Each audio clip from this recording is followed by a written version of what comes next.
고위공직자범죄수사처가 검사 1호 사건으로 이규원 검사 사건을 직접 수사하기로 한 가운데 어제 사건 당사자인 이 검사가 소환 조사를 받고 오늘 새벽에 귀가했습니다. 공수처 출범 이후 공식적인 첫 피의자 소환 조사입니다. 나혜인 기자입니다.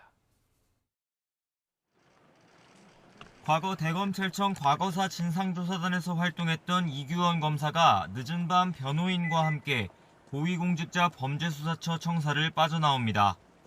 이른바 윤중천 면담보고서 허위 작성과 유출 혐의로 피의자 신분 조사를 받은 겁니다.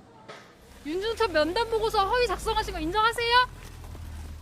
이 검사는 어제 하루 파견 근무 중인 공정거래위원회에 연가를 내고 밤 10시쯤까지 조사를 받았습니다.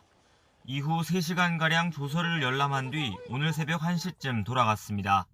지난 1월 현판을 걸고 출범한 공수처가 공식적인 피의자 소환 조사에 나선 건 이번이 처음입니다.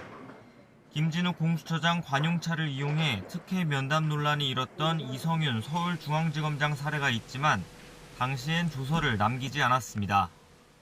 이규원 검사는 지난 2018년 말부터 이듬해까지 대검 과거사 진상조사단에서 일하면서 건설업자 윤중천 씨를 만나 허위 면담 보고서를 작성하고 일부 내용을 특정 언론에 유출한 혐의를 받고 있습니다. 김학의 별장 성접대 사건을 부각하려는 의도였다는 게 앞서 수사에 나섰던 검찰의 판단이었습니다. 지난 3월 검찰에서 사건을 넘겨받아 제2첩 여부 등을 검토해오던 공수처는 지난달 말 직접 수사를 결정한 상태입니다. 2021 공제 3호란 사건 번호도 공식 부여한 사실이 지난주 공개되기도 했습니다.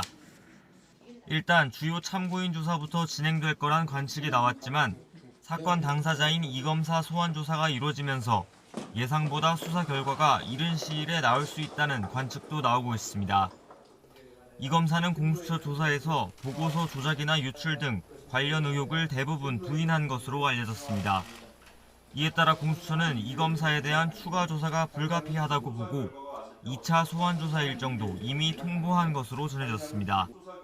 공수처는 이 검사의 진술 내용을 면밀하게 분석한 뒤 한두 차례 추가 소환 조사를 거쳐 신병 처리 방향을 결정할 방침입니다.